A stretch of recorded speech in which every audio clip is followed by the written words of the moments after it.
a short discussion on whips. This one's made by Fleck, and this one was made by MCR Whips.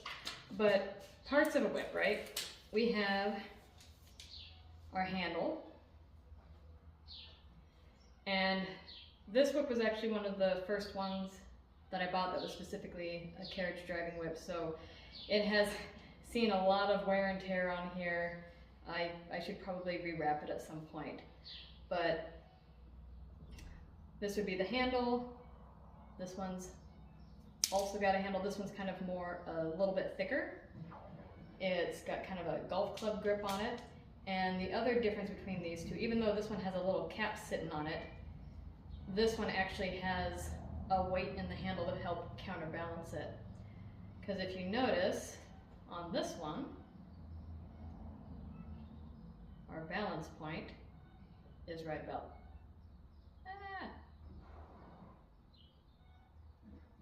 is a fair distance down the stick, right? Now this one has had a repair. You can see it's got a little pooch here, 2, 3. It's been broken 3 times and repaired by a fly rod repairman who's local to me, thankfully. But so that does affect the balance a little bit. I imagine without these 3 repair spots, the balance point would be a little bit closer to the handle. This one,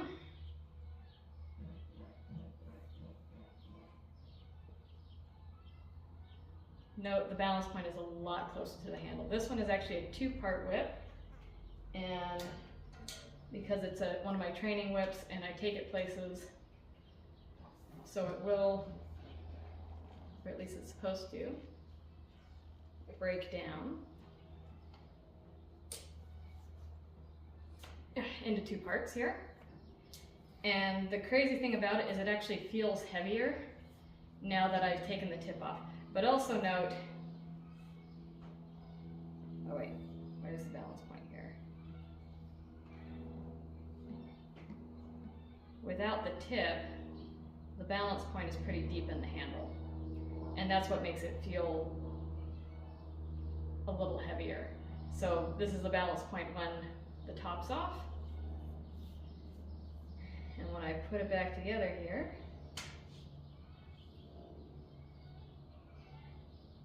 the balance point's here.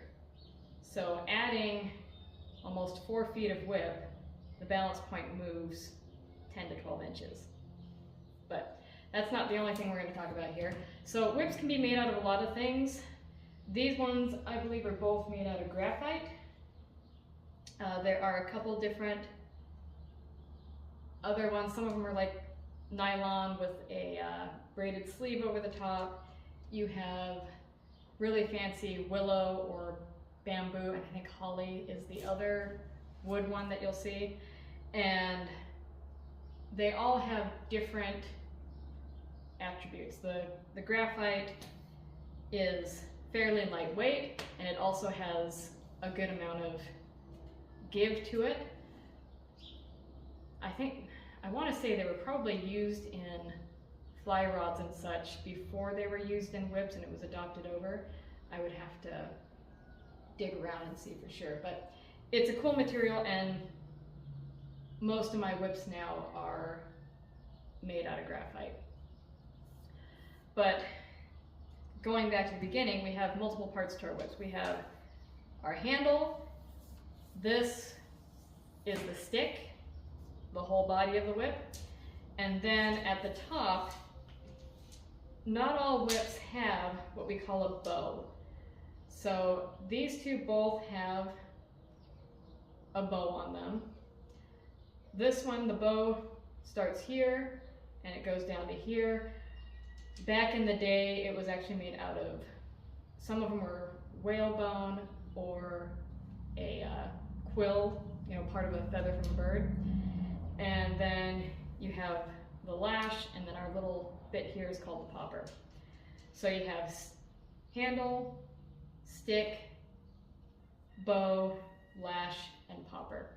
So the bow is a semi-rigid part, and I can, as I bring my hands down here, I can feel the difference when the bow stops. So here the bow stops, and you can see it gets a little bit narrower there. Same thing over here. Bow goes to here and stops. And this one, the the density is pretty close to the same. It's the same diameter here and only just a little bit narrower here. This one's a lot more obvious that you're changing materials and tightening down.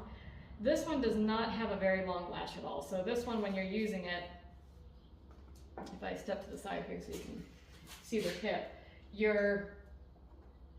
there's a lot more stick movement because you don't have the lash to do the job for you. This one here, this is again one of my training whips. It's got a 3-foot long lash because I'm doing a lot of groundwork with it, and therefore I need that extra length to, you know, reach up and over, touch the horse's shoulder as I'm on the ground and to the side of them. So this one's, the lash is a little bit on the long side, but for what I do with it, doing groundwork, it's perfect.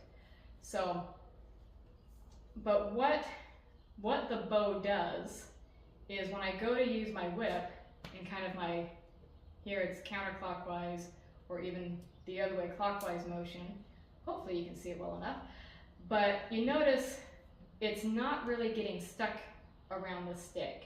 A whip without a bow, and I kind of have to force myself to actually get it, even with this longer lash, you notice it's kind of an effort to get that lash stuck around the whip. And that's because of the bow. The bow holds the lash out away from the stick of the whip, and it allows you to reach and touch your horse without it getting tangled around the stick.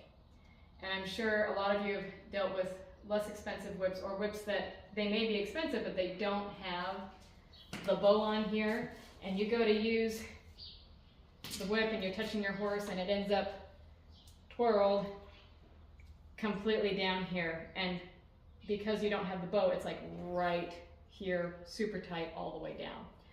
So even when I do get my lash kind of stuck on the stick, it's fairly easy to untwirl it, and I kind of have to use the whip almost in a backwards manner in this case in order to get it wrapped around. Because if I use it more in a forward looping rotary manner, you notice it doesn't get stuck around the stick. So when you're looking at your whips, I do typically recommend one with a defined bow. This one's about 4 or 5 inches long, or at least, you know, straight line from the stick to where the arch starts. That might be about 6 inches if you're going along the outside of the curve. But that gives me a good amount of space here that it's not getting constantly tangled around the body of the whip. So if you have a whip and you're finding that it gets constantly tangled around the stick, maybe you need to look for one that actually has a defined bow. Now, of course, this is a breakable spot, so when you store it, this is where whip reels come in handy. You have a reel that has a good diameter on it and you hang it up here so that there's no pressure on the stick and the bow maintains its shape. You don't want to scrunch this down and shove it in a PVC pipe or a shipping tube with the bow pressed hard against it. I do store mine in a shipping tube, but I put the stick down through and I leave the bow and the lash out. And that allows my bow to maintain its proper shape and not be scrunched too tight against the stick. So again, this one doesn't have a very long lash, so I don't really have, there's no chance that this is going to get stuck around. But what this restricts me at is when I go to engage the whip, I have limited reach beyond the saddle. Because your ideal whip is going to have, when you're sitting in your carriage and driving your horse, your whip should be able to reach up to the horse's shoulder without you having to reach your arm forward like this. So this one's a little bit longer in the stick, this one's a little bit shorter, but because of the length of my lash, this one's better for a little bit larger horse that I can reach up and touch him with, whereas this one I'd have to struggle with and possibly move my arm out of position. The problem with moving your arm out of position is if you're driving with a line in each hand, you go to slide this hand up here, you're losing your contact with your horse's face. So there's just a little bit about whips.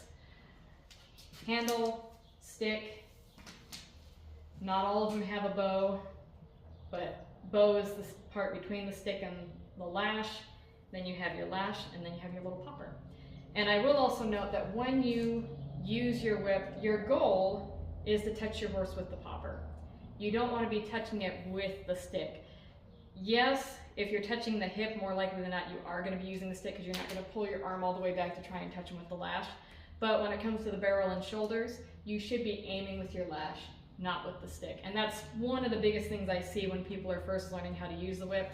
They want to bring the stick all the way down onto the horse's back, when what they actually need to do is they need to stop the stick, you know, above the horse's back and allow the lash to touch them. Or, you know, stop the stick out to the side and allow the lash to reach and touch the horse's barrel. And even with this one that has a little tiny lash on it, you know, I don't have to bring the stick all the way here to contact the horse. I can let the stick reach around and touch the horse, right? So I can stop, and I guess here if you're looking at my hand, I don't have to move my hand very far, and that lash is touching about level with my arm here. You know, I don't have to bring my hand all the way here in order for the lash to touch there. I can just do this short little motion, and that stick is going to bend and the lash is going to bend to make the contact. So with this one, again, a little bit more, you know, it's got a longer lash. I barely have to move my hand, and that lash is touching pretty much level with my hand, and I don't have to bring that stick all the way down here. So hopefully you learned a little bit about whips and how they're put together and how to use them and what to look for when you're getting your next one.